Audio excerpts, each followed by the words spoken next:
So now we are going to learn about the cultural heritage of Northeast. So we have already learned about the cultural heritage of India, which includes yoga culture, literature, sculptures, paintings, etc. Now we are going to learn about the cultural heritage of Northeast, and I already told you that the cultural heritage includes the heritage the language, monuments, sculptures, paintings, etc. So the term Northeast, it was first coined by the British rulers of India, and these states include the Northeast. It includes the states like Arunachal Pradesh, Nagaland, Manipur, Mizoram, Assam, and Tripura, Meghalaya, etc. So we are going to learn about the cultural heritage mainly of Assam, okay? And the region it is situated, it is situated by foreign countries like Bhutan, China, then Bangladesh, etc. And then Assam is used by all the states as the central place for comfortable transport connection. And majority of the people of this region belong to the Mongoloid group, okay? Then Arunachal Pradesh follow the Hindu, Christian and Buddha religion, but at the same time they worship the deity, popular deity like Donepolo, okay? And the sun and the moon they also worship, alright? And Hornbill is the main one of the popular festival which is celebrated in Nagaland in the first 10 days of the month of December, where all the tribes come together and they showcase their traditional and cultural heritage, alright? Then the Manipuri dance form, which was developed on the basis of the classic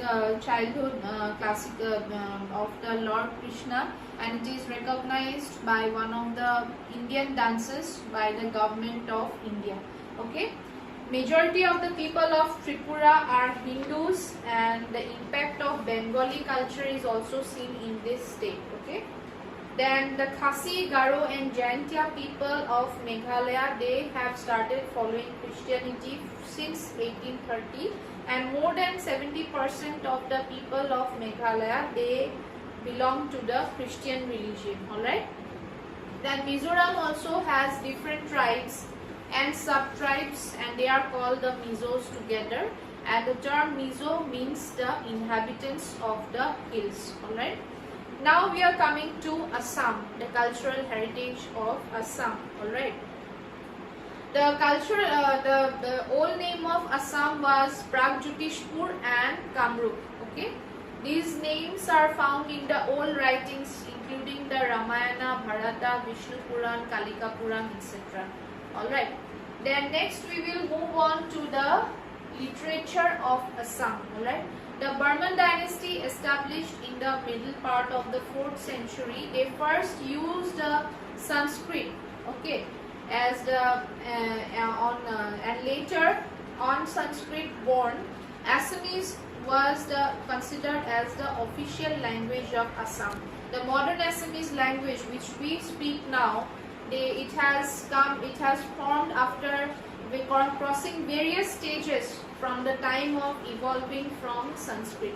From the scriptures of Burman dynasty, Paul dynasty, Koch dynasty, and Ahom dynasty, the Assam language has come into its own form, okay? However, but the Ahoms, they use their own Thai language, okay? And the modern form of Assamese language, it has been developing from the time of the first Assamese journal or magazine, which is known as Arunodoy, okay? Then some important Assamese religious books are the Shankardev Kirtan, then Madhavdev's Nam Gosha, then Borgits, etc. Alright.